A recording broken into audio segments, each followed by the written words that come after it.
This is a back and forth, but it's obvious that they're being targeted for what looks like political persecution. Mondays with Mike.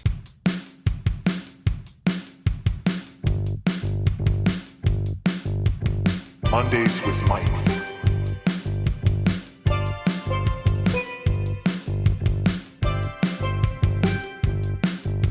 Mondays with Mike. So apparently there's a big winter storm barreling across the U.S. as of January 24th. It's probably somewhat resolved, but there was a lot of talk on the news about it. And unlike some of the alarmism that I see on there, I think I better understand what the role of television news is now than I did. That it's 1/3 current events, 1/3 warning bulletins, 1/3 entertainment, and it's not exactly the sober, considered takes you get from single author-based things. But looks like a pretty bad storm. There were frozen lighthouses, temps -50, including wind chill. There was thunder snow in New York, and it's not going to heat up until Wednesday, according to NBC News. Over half of the U.S. population is impacted by this, including many in the South who weren't used to the cold temperatures. I don't know what this brings up for you. It brings up for me questions of urban design. I was thinking about, when I first heard about this, that there's certain places that are designed to withstand the cold. So there's two places in particular I was thinking about. There's a place in Alaska called Whittier, Alaska, where pretty much the entire town lives in one building. They live in a 14-story condominium, and the entire town is designed around surviving very low temperatures because the way that they navigate the town is really unique. And then there's another place that's really fascinating, which is Vermont, Canada, and they have a huge building. If you look at it, a picture of it, or you look at it on a map, it's gigantic, and it shields the whole town from the ice and the snow and the cold. They call it the wall, Le Mur, because it's a gigantic building meant to protect the smaller buildings from the elements. And it's huge. It's gigantic. Vermont, Canada. Yeah, no, I think you're right that there is a need. A part of the issue for why this storm has such a great effect is that there's all these little towns all over the country, and there's such great distances that it's not so easy to protect some of the roadways. It's not so easy to get emergency services everywhere they need to be in time. Ice and snow, they pose real risks to people if they're not prepared. You see it time and again, actually, in the South. I think one year Texas, their energy grid went down or something because it was too cold. That was bad. But you also see it with, I was just watching a video of a multi-car pileup because the cars weren't set up to drive on ice, and they didn't see the ice on the highway. And so one car after another just slammed right into the cars in front of them because they didn't see the ice. They weren't prepared for the black ice on the roads. And if you don't know what to look for when you're driving, it can get really difficult really fast for an inexperienced driver when inclement weather conditions hit. No, I understand why the news is focusing on this because of just the sheer number of people involved, right? The national media covers national events, and this is an event that is affecting over 100 million people. That's a lot of people, right? That's a huge swath of the country is under this weather warning. I saw that it was more than 20 states have declared weather emergencies.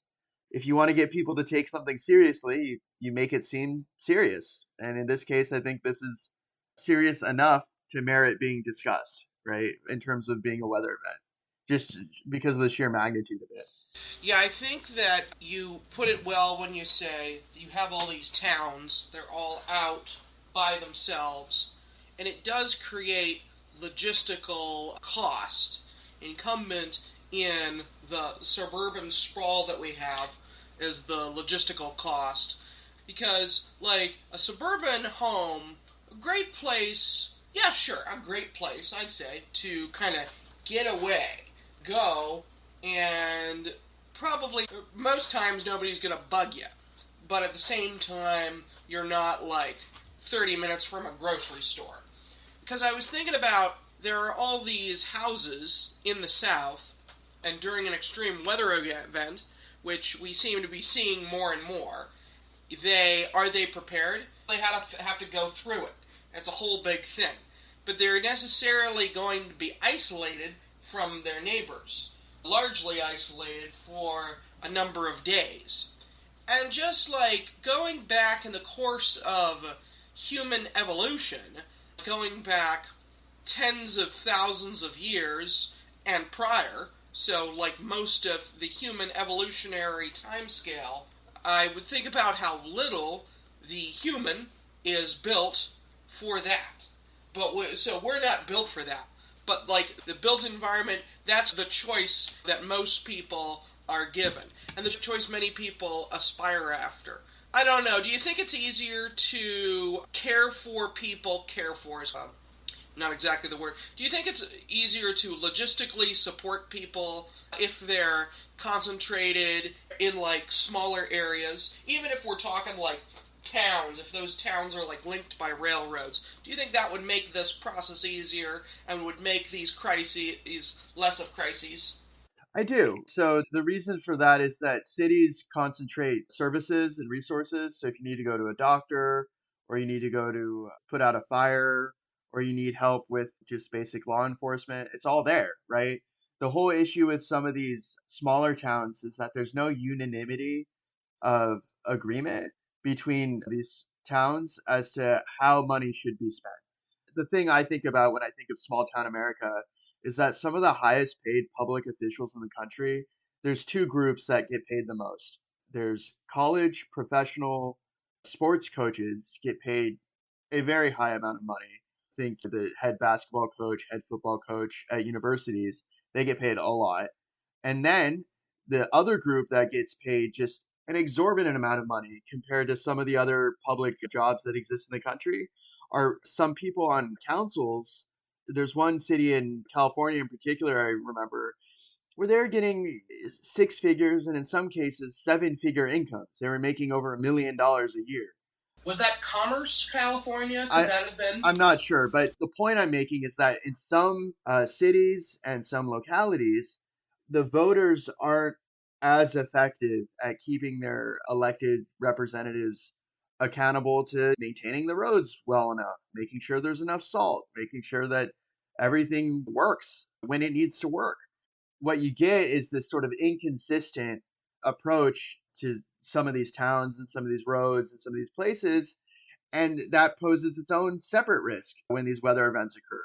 And that's just a function of democracy, frankly, is that just some places aren't as effective at electing leaders who will focus on primarily the welfare of the citizens in the place, that part Yeah. of it is a grift, right? That people are getting elected into political office and then using the office to just keep giving themselves money.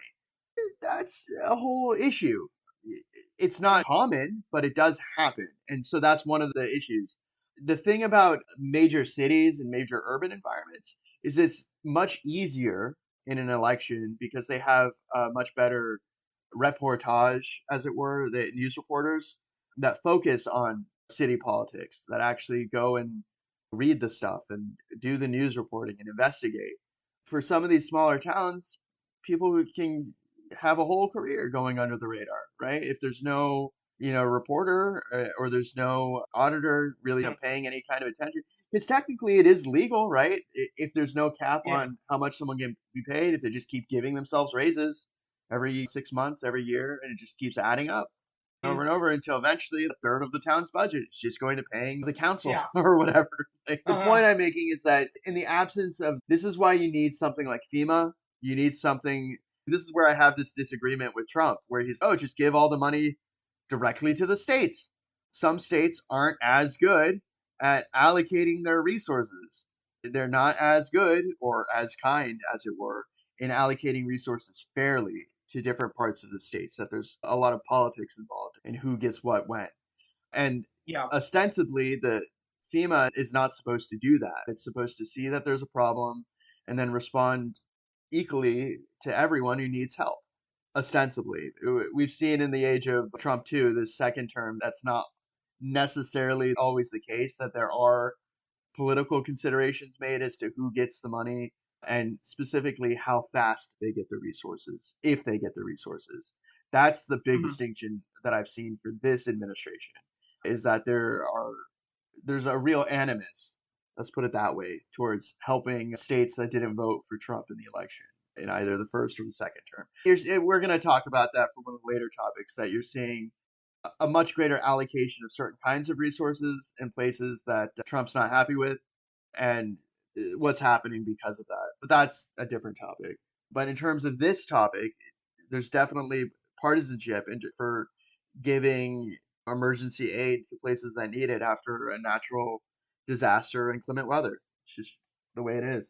Yeah, I think that you bring up an interesting point concerning the fact that when it comes to local issues, local and let's say county in the non-populous county issues, and perhaps some non-populous states, that the electorate, even the involved electorate, is outclassed by those in power in terms of access to information, and therefore in terms of ability to speak in an informed fashion on topics. Like, there's definitely the possibility in many cases for the local government to commit the grift, if you will, to allocate the funds somewhere which is more in their own interests than in the public interests. I'm not saying most do, most probably do not, because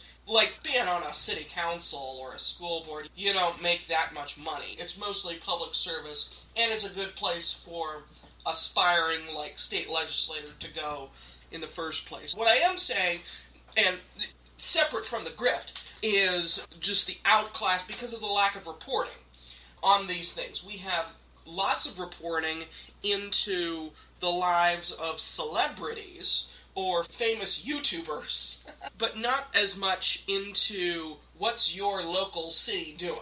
And the ones that do, this is just what I suspect, the ones that do go to the city council meetings, some of them are often trying to get attention for themselves, and they might come off as, oh, that guy, he's always coming to the city council meeting. He begins every speech with America's falling behind. He's just a gimmick guy. But they do it so that they can get what little public involvement there is in the small area. And it really just comes down to, I think, a lack of reporting. One more quick thing. I've seen this on many a public meeting. The meeting is kind of like, more just like a news session, where the people say, here's what's going on, here's what's going on, here's what's going on. But it's straight from the horse's mouth. So, is it motivated by these things? I think that there needs to be a lot more money invested in local reporting, and that there unfortunately isn't in the US, that it's fallen to the wayside for a lot of these places. We saw that with that story in Texas, where for whatever reason that congresswoman just didn't show up to her job for quite some time, and nobody asked the question, where is she? Who's doing the job that we elected them to do? But the city that I was talking about is Bell, California. Oh, there we go. Yeah, and what they did is they had a series of phantom meetings and ghost meetings, and they put people on committees and all these things where they got extra money. And apparently their city manager was paid $1.5 million, which is a lot of money for a city with, I think I was reading it was 10,000 something people, right? That's a lot of money for someone to be paid in any public office. The president only makes 400 grand a year, technically, is the salary, and that's the whole country, right? And so if somebody's making more than that, one has to ask, what magic are they weaving? What are they doing that's incredibly valuable that they have to be compensated that much? Like, I understand that kind of compensation for a CEO of a corporation that has public shares or shareholders, right? Because they deliver certain measurable results in terms of like money made, profits, and that their compensation is usually tied to some kind of deliverable. But it's not so clear for a city manager what those deliverables are that they should be compensated $1.5 million. That's a lot of money. No, I think we can safely say probably not. So we have concerns about where the focus and the funding is local level, And perhaps this stands in the way of a greater coordination and organization among society, and as a result, people live difficult lives in their own little houses, and they're disconnected from the stuff going on near them. So what do you think? What do you think would be better in theory? Do you think a few big cities would be better, or do you think like several towns, but they're like centralized within the town itself, and they're connected by railroads? I saw a bunch of sky bridges when I visited the Midwest, and I thought, oh, because it's cold a lot of the year. That makes sense. You'd want to be able to stay indoors. Calgary, up in Alberta, has got this huge system of sky bridges, which I was just inspired by when I visited there. Even in Spokane, they have a fair number. Maybe they have about as many as Bellevue does. Bellevue's got some. The answer would be yes. It would be great if there was dedicated passenger rail in the United States, because right now the passenger rail is shared with commercial rail, right? So you have to divvy Yeah. up the time to between cargo trains and commuter trains for things like Amtrak and some of these major railways. There are a few dedicated rails, subways and light rails and stuff like that. There's nothing where it's contiguous, right? There's no contiguous railway that connects every major town or city of the whole country. No, nothing close. The closest thing we've got to anything like that is the highway system, which is maintained by the federal government, right? And that is the thing, right? There's national security reasons for why it was even created. If you listen to why Eisenhower advocated for the highway system, we traveled all over Europe. It's like they had terrible roads. We need really good roads for moving our stuff.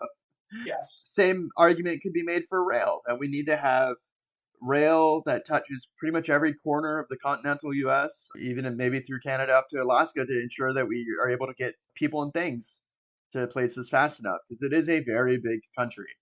But Yes. that's a role that the federal government has to play, because they would have to engage most likely in eminent domain.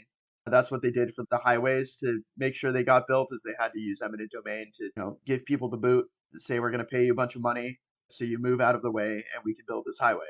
Because otherwise you're going to have people who say, no, I don't want to move. I'm just not going to move. And then they won't move. And that poses operational costs and all sorts of logistical issues if you have to build a thing in a certain place in a certain way for it to be. So yeah, that is a role that the federal government is best suited to serve for something on that grand of a scale, because of the fact that it has the ability to seize property for projects. But fortunately, if we did that, we would be going mostly through farms and rural areas. Yeah, you still have to compensate everybody. Absolutely. Yeah, you have to compensate people. Cool. Yeah. Anything to say about the storm itself? Winter storms happen. The main notable thing about this storm is simply that it's bigger, right? It's bigger and it's in more places than normally expect icy, cold weather and snow. That's the big distinction. I guess my one other thing is that I see all these memes where, climate change. I thought everything was going to be warmer.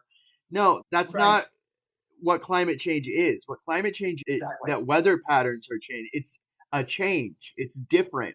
That's why some places will get colder, some places will get warmer. And the issue is, when we're talking about preparedness and infrastructure and all that, a lot of this stuff is built on looking backwards, right? You look at past records of things that have happened, of flood trends, storm surge, the highest level of snowfall, ice, and you use those historical records to decide how strong you're going to make your buildings, how much your buildings are going to be built to mitigate things like earthquakes or things like hurricanes or anything like that. And the whole issue with climate change is that it's deviating from historical patterns and trends. That's the problem, is that as the climate changes and as the weather changes, places that may have been warm for a long time suddenly get cold, and places that were cold for a long time suddenly get way warmer. When we're talking about Greenland, why does Greenland matter so much? It's because the ice is melting in Greenland. A lot more land is opening up, and Greenland just happens to have a huge amount of resources and not a lot of people. And when you've got a huge amount of resources, not a lot of people, the places that really need a huge amount of resources go, oh, there's a huge amount of resources there for the taking, because there's not a lot of people in the way, right? I watched a documentary on Greenland. There's places all over Greenland that were abandoned because they were getting coal, and then coal became too cheap and they couldn't be profitable. So they abandoned a whole coal mining town, right? This is the whole island that it was booming and then it went bust, right? They stopped making coal, everybody left. So you got this island full of empty buildings that are falling apart. Okay. Right. Yeah, so the high costs actually, even though they bad for the consumer, but it was good for the producer in that case, and the producer couldn't sustain it at lower prices, as in Venezuela, perhaps. Yeah, Greenland is going to have some climate change, and it's a big thing of ice, but it's not going to just be ice in the coming century, apparently. If we wanted it, it seems like this is exactly the way not to get it. But that comes later. That comes later. Did you see the thing about Clintons in contempt of court? I did, yeah. I read their response. I read the ongoing saga. What was their response? Oh, their response was just that this is not a legitimate legislative purpose. They don't want to do it, so they're not going to do it. And then they tried to negotiate a deal where they had an interview in Clinton's office instead of going in a public hearing in front of the committee. And that was turned down because the justification for why it was turned down was that they wouldn't have a permanent transcript. The Clintons said there would be a permanent transcript. You're just making it up. So the point is, this is a back and forth, but it's obvious that they're being targeted, right, for what looks like political persecution because they're the only ones listed in the Epstein files at that level of political reputation that are being subpoenaed to testify. You don't see Trump being called in. You don't see, yeah, no, I'm not sure actually if they've called in Acosta. I think that's his name, the guy who gave the first sweetheart deal. Sure. What about Summers? Have they called him in? I'm not sure actually, not Okay. sure at all. Okay. But anyways, the point here is that they're obviously trying to come up with a predicate to hold the Clintons in contempt of Congress so they can find them or put them in jail because there's political reasons for that. This is part of Trump's campaign of retribution. It's a shiny object, right? During Biden's presidency, it was Hunter Biden all the time. Now that Biden's out of the presidency and Trump always needs a villain, they're dipping back into that very very overutilized well of controversy, right? Because the Clintons did ever since the 90s over all sorts of things. It's like the gift that never stops giving politically for the Republicans because they just keep going after them. And because they're public figures and former politicians, they have limited recourse to actually challenge politicians from saying whingy things about whining about them and saying annoying things about them because they're celebrity. They are celebrities. They're very public people. So yeah, they don't have the same kinds of protections that your average nobody would have. There are certain things that can be said about them. There are certain practices that can be done with respect to them because of their political affiliation and connections that makes them juicy targets for the Republicans. And also, it's an opportunity for the Republicans to always be backwards looking instead of focusing on the very limited release of the Epstein files and all this ongoing craziness going on with the protests and the ICE stuff, or talking even about Greenland and the craziness there. No, let's go back to a lot of these people made their career on, which was talking about the Clintons or impeaching the Clintons or whining about the Clintons. Yeah.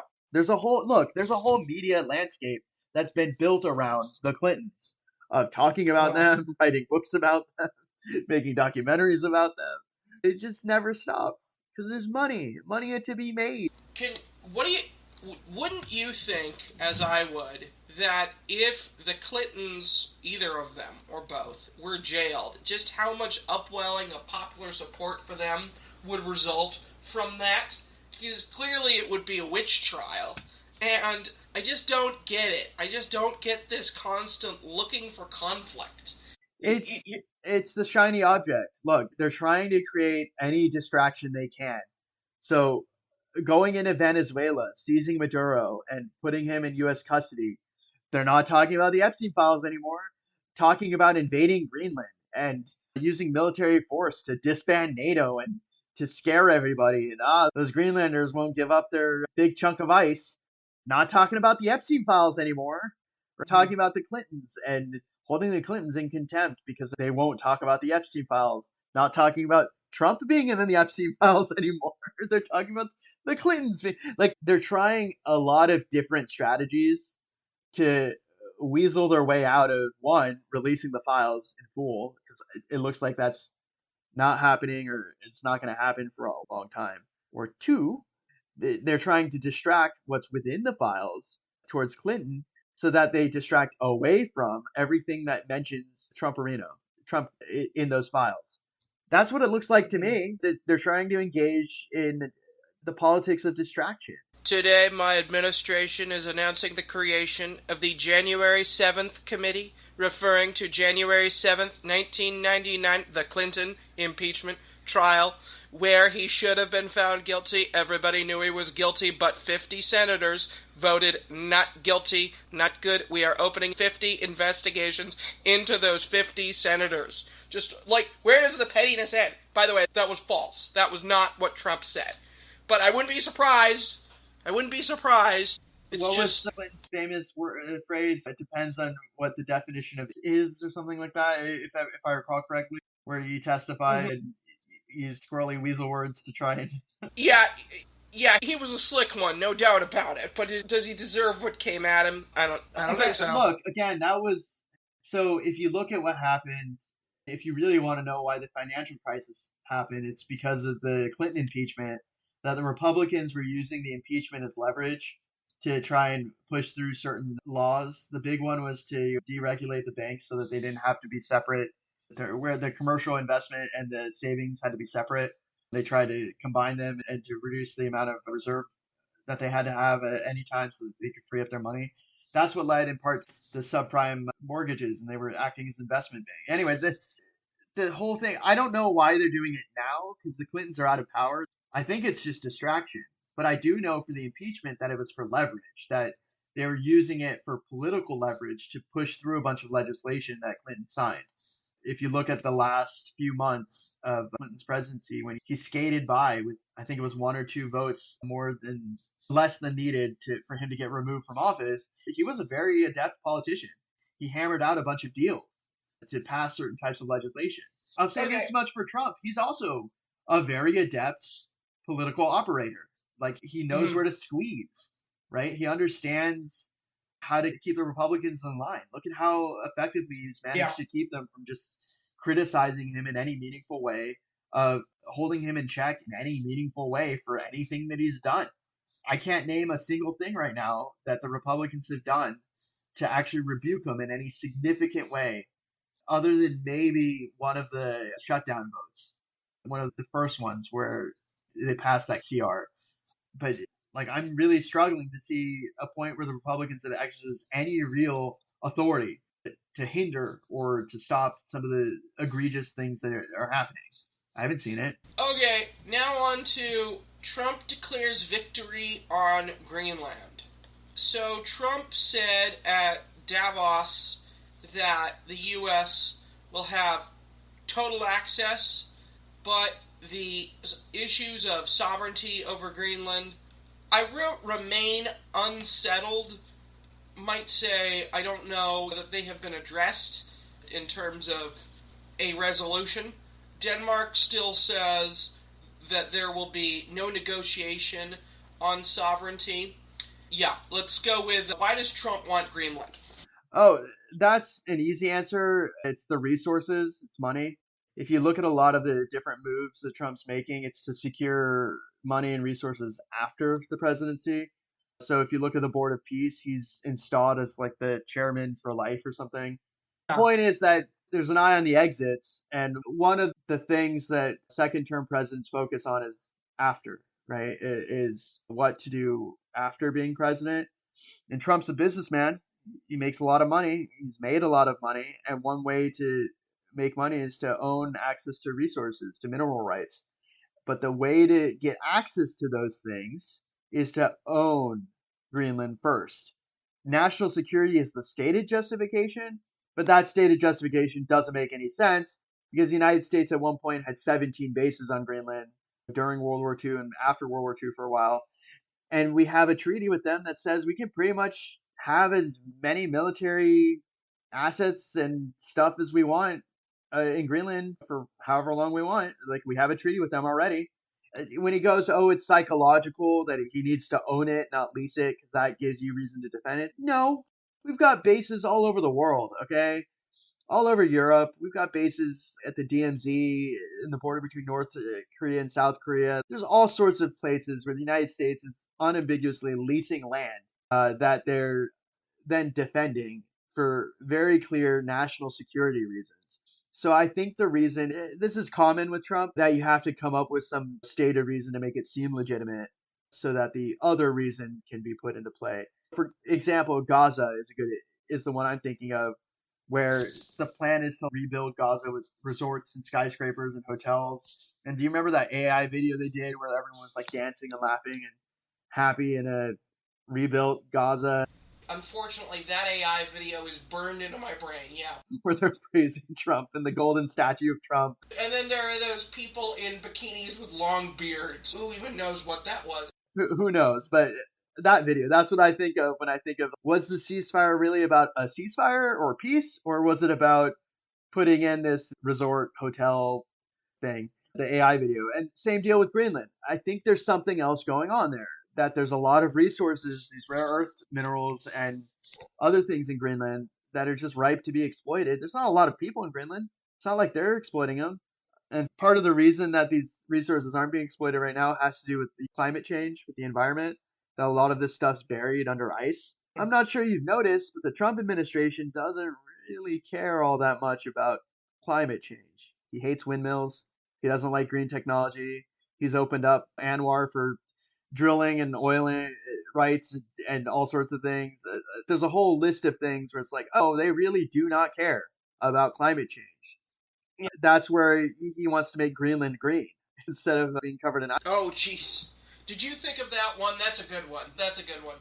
It's also a double entendre kind of thing. Exactly. The green from Greenland. They come money. That's a good one.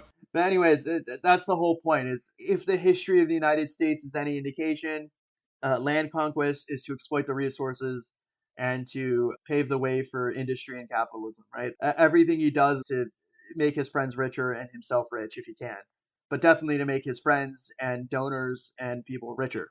Like the justification for invading Venezuela and capturing Maduro was to lift the oil sanctions and to start selling Venezuelan oil on the market and to exploit the oil resource. So I don't see the difference. The way that he seems to view the world is in stark money terms, like deep skepticism of any kind of alliance, international cooperation, international organization, except for corporations that are transnational and make huge amounts of money from things that make money. That's like the one exception. You know what it reminds me of? It reminds me of King Leopold of Belgium. Is that how they pronounce it in French? I don't know. But in any case, how he owned just the Congo, like the territory of the current Democratic Republic of the Congo. Is that the end game here? Is this going to be like Trump Greenland or something, or Trump Gaza? Is that the end game here? Honestly, it looks like he's acting and operating like the age of empires, of colonialism, of there's stuff out there that I want, and there's weaker powers that have it. Just they can move out of the way and we'll just take it. That's what it looks like. For Greenland, though, there is an argument to be made that he was creating the most extreme position to create a negotiating position to gain more of something. So that's one way that people negotiate for high-end sales tactics, is you throw out just like a preposterous number, $1 million, then you whittle it down to $100,000. And in this case, the extreme position could have been, we want Greenland for national security, but for any of our bases, we want to own that land that the bases are on. That could be the deal that's being made. So it's not, oh, I get all of Greenland. It's, I get little bits and pieces of Greenland. And every time I build a base on Greenland, I get a little bit more of Greenland. That could be the end goal, right? To expand the Overton window and to make the extreme seem a little less, where the ask is something within the realm of the possible instead of completely abandoning NATO and sending the world into disarray and chaos. Yeah. Okay. That makes sense to me. So, since we've already put it in terms of this is what benefits Trump, the question of is it worth it seems to obviously issue forth, because is it worth it in terms of the relations with NATO? No. No way. Right. There, But right, obviously. Go ahead. Yeah. there are extreme economic ramifications if the U.S. ever actually invaded Greenland and left NATO, because a lot of these countries they have their gold in the U.S. To help pay off the U.S. debt and treasuries and stuff, and they give the U.S. liquidity for our debt and deficit. So do you remember when I'm actually thinking of Mark Carney being very creative when Yes. Trump was Yes. imposing just like those wide sweeping tariffs on the whole world, and then he backed down when the U.S. Treasuries stopped being bought up because allegedly Mark Carney negotiated a deal with a bunch of other countries to start offloading U.S. Treasuries. It made Trump panic. He's like, can't do that because then you have no ability to operate as a government if you can't draw more debt. And so it could be one of those things. Like when he saw the stock market start plummeting, I think it went down like 2.5% or something when he started talking about invading Greenland. And he was like, can't do that. All my friends and rich pals are about to lose a bunch of money. Not good. Mm-hmm. No, could be a very costly negotiation tactic in terms of the economy, to say nothing of the cost of goodwill that we get from our European allies. What about the Board of Peace? You can clarify this. The Board of Peace, why don't you talk about the Board of Peace, what you know about it? Oh, all I know about the Board of Peace is that it's trying to operate as I don't know if it's an alternative to the UN or if it's in conjunction with the UN. But the point is that it's got a much different hierarchical structure compared to the UN, in that Trump would be appointed as like the top person and have veto power over the board, and also that there's two versions. There's the temporary members for countries of 3 years, and then if someone wants to be a permanent member on the board, they have to pony up $1 billion. But other than that, it's not so clear what the Board of Peace really wants to do other than oversee the ceasefire plan in Gaza. It's not so clear what else it's going to do. But what is definitely clear is that it's being set up as like a retirement option for Trump after he finishes up his second term, because he would still be the chairman of the board forever, right? There's no limit. It's just one way to still accrue global political power after he leaves office. And what does the $1 billion go toward? Honestly, I'm not so sure. Like maybe just overseeing the ceasefire, making sure everything goes swimmingly. Like it's not entirely clear what it goes towards. That they're asking for the money for it. Maybe it's just operating. Like it's not entirely clear. Maybe operating expenses. Okay. This is something that I will be watching with great interest. I'm looking up what the $1 billion is for. The distinction is that it would be a private institution as compared to the UN is open to any sovereign country, right? That gets recognized as sovereign by the other sovereign countries. So the main distinction would be that it's like a club, like a country club or like a golf club. Oh, La Club. Like the club of peace, of Right. countries that contribute to their social chat hour about international peace and prosperity or whatever. It's very strange. I don't think it's going to compete with the UN ever unless all the countries join, and it doesn't look like they are. So the reason countries join the UN is because it serves as a global forum where they can talk about issues that affect everybody. And because the Board of Peace has such a narrow power structure that so much of the power is put in the hands of one person, Trump, it severely limits, I think, the appeal of the board for countries that want to actually participate in some kind of global rules-based order, because it just puts way too much power in the hands of him to veto stuff. At least for the UN, the General Assembly has a lot of latitude in terms of especially truth-seeking, that they can appoint special rapporteurs to answer questions about the world and the conditions of things that are occurring in the world that they want an answer to, like poverty, homelessness, human rights, all sorts of things. And it's not so clear that the Board of Peace has any real interest in things like human rights or the rules-based order. It's really unclear what their ultimate goals are other than the overseeing the ceasefire of Gaza. I don't know. So I'm reading a CBC article about it, and it says that the countries, so apparently there have been 50 countries that have been asked to join. Notably, Canada was asked, but their invite was withdrawn, the only country in that category. A lot of countries are non-committal, and the only countries that have declined are France, Norway, Slovenia, Sweden, the UK, and Spain. Many have accepted. I don't know if they've paid the $1 billion. This is just such a unprecedented, and I previously said that things were unprecedented, and maybe you might agree, you might not, but I would say this really is pretty darn unprecedented for an individual to say, hey, countries, give this board $1 billion, and I'm the head of it, and I'm also the head of state of the United States. In that case, never, but I really just don't know what to make of this. This is very intriguing. But the thing is, it's only got 50 nations invited, and if you look at the map, most of those invited are in Eurasia.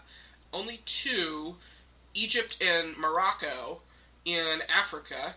Only 2/3 in South America, Argentina and Paraguay, and then France, so by effect French Guiana. I don't even see the U.S. on here. I don't know where the U.S. falls in this, and then Canada was asked. And then it looks like they didn't ask Japan, according to this CBC article. Okay, I'm intrigued by this, but we gotta wait for it to flush out before we say more, I think. It's very strange. Ultimately, what's most strange about it is that it's only got one person as like the head person that has veto power, which is a departure. It's different than other international organizations. Okay, Lisa Cook, Fed independence. Lisa Cook's from the St. Louis Fed on the Federal Reserve Board of Governors, I believe. She was accused of mortgage fraud, but not charged of mortgage fraud, and not given the opportunity to reply prior to her termination. Is Trump, gunning for Fed independence so that the Fed would be more subservient to him? What is the importance of an independent Fed? And is he suing Jerome Powell too, and is that part of this whole thing? What do you think? Yeah, so for Jerome Powell, he's apparently under a criminal investigation for alleged, I don't know, misspending or something for the renovations of the Federal Reserve. But this saga has been ongoing. So initially they tried to fire Lisa Cook, but there was a rule that says you can't fire someone on the Fed without cause. And so it looks like they're trying to find pretext for cause, right? That they're pretty much grasping at the proverbial straws of combing through every little thing to find something and make it stick so that they can fire someone on the Fed board. And all of this it goes back to Trump trying to influence when the rates are increased or decreased for the interest rate. Yeah, the Federal Reserve rate. Yeah, the discount rate. The one power that the Fed really has. Yeah, that Trump. Quantitative easing is easy, but yeah. Sure, but the main power that the Fed has, the one it's most known for because it has a degree of discretion for when to do it. But the point is that Trump, like other presidents before him, complains about the Feds because of the effect it has on the economy. And Trump wants to have more of an effect on the economy so that he can complete his political objectives, whatever they happen to be.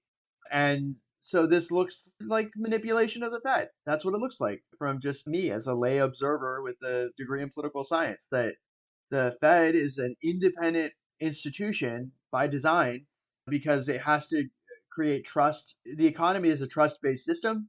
People invest in the economy because they trust that their investments will be secure and that it's not going to wildly fluctuate and go crazy every day, that there's at least some degree of predictability. And the Fed has a dual mandate. The mandate is low unemployment, low inflation, both at the same time, if they can do it. And so to do that, they have a delicate balance that they have to follow. And you would hope that competent, educated, careful people would be the ones who are looking at what the balance needs to be and making that balance occur. The problem with Trump trying to influence the Fed in this way is that Trump, for all his success as a politician, is not a professional economist. He's not a banker, such that he has that expert, perspective and knowledge to understand what the best paths and strategies are for that dual mandate of low inflation, low unemployment. And this whole saga is creating this level of uncertainty that's really scary because nothing quite like this has happened in the United States of a president trying to put their thumb on the scales. So yeah, I think it's right that it went to the Supreme Court for this Lisa Cook thing, because there has to be a degree of sort of church and state, a degree of independence between the Federal Reserve and the president. There has to be, because the president has in his power the ability to unilaterally fire millions of people, which we've seen. And that would mean that if he tried to influence the Fed, he's directly interfering with their mandate of low unemployment by making a whole bunch of people unemployed. That was the Doge effort. And so if he's trying to juice the numbers with the interest rates because of his impact on unemployment from firing all these people, right? That's political malpractice. It's terrible, right? Because it's not as if these people were fired because they weren't, in all cases, not doing their job, or they were like a drain on the economy or something. No, it was a stated goal to reduce the federal workforce for political reasons, right? Where so he could brag that if you listen to his speech that he gave, I listened to his whole hour and 40-minute press conference or whatever it was, where they listed all the accomplishments. And one of the accomplishments he listed was that 100% of job growth was in the private sector and no job growth in the federal government. Okay, what does that mean? That means he fired an awful lot of people and then didn't hire any people. Like, that has economic ramifications that would be mitigated if he could influence interest rates, right? So he can mask the impact on the economy by making it seem better or rosier than it is. But that there's a danger there. That's why the Fed has to be independent. Because in countries where you have central control over the economy, that's how you get circumstances that can lead to extreme hyperinflation. Think Zimbabwe, or even the Weimar Republic, right? Wheelbarrows full of cash, right, for a loaf of bread. You need this independence. It's not a luxury. It's something that's a necessity for a stable, functioning economy in a modern, civilized world. Right. Because it's important because the interest rate is there so that the cost of acquiring money is not too low in boom times and is not too high in bust times. And as a counter-cyclical mechanism to the economy, so that the booms aren't too high, or indeed the busts aren't too low. And the value of a currency has a lot to do with the perceived rule of law and independence and robustness of the institutions of the country to which that currency belongs. I could probably put that in a more concise way. But as does investment in a country. People invest in a country because they believe in a degree of predictability. And if there is this counter-cyclical mechanism of the interest rate dampening the booms and shortening the busts, that's predictability, and that's what people expect. And it might not get as much investment if we don't have that. And that investment could include buyers of U.S. bonds. So if we have the Federal Reserve, saying the interest rate is 1%, and then we can't find buyers for U.S. Treasuries at 1%, which is at a low yield, we've got problems. If we can't find buyers for U.S. Treasuries. The U.S. is in a position where we absolutely need an independent Fed. Our debt's really high. We need a lot of people to buy our debt pretty much every day to keep everything running. And unless Congress suddenly decides they're going to figure out a way to create a budget surplus, which I'm skeptical, we absolutely need this trust-based mechanism in place to dampen the effects of extreme, market fluctuation. And honestly, like, I was very surprised that there's a criminal investigation being opened into Jerome Powell, because technically, if he really wants to, Trump can just fire him. But instead of doing that or waiting out his term, he's trying to do a runaround of encouraging. Let me be clear. It's not clear that Trump demanded the investigation of Powell. This could be something that the Department of Justice is doing of their own volition. Yeah. This is all alleged. This is a podcast. This is not a news agency. It's not clear who demanded the investigation of Jerome Powell, but it is clear that there is an investigation of Jerome Powell. And what that looks like to me is that instead of facing the political repercussions of just firing Jerome Powell if he doesn't like Jerome Power trying to fire him and it going to the Supreme Court and looking bad. Instead, they're trying to oust him by chasing him away with this investigation, which we'll see, right? The investigation will play out. And if there's charges to be made, they'll be charged. And if there's an indictment, there's an indictment. That's the nature of federal investigations. But at the end of the day, it doesn't look good. I don't think anything quite like this has ever happened. So it's not great. I mean, You've never seen anything like it. This is nothing quite like this. Mondays with Mike.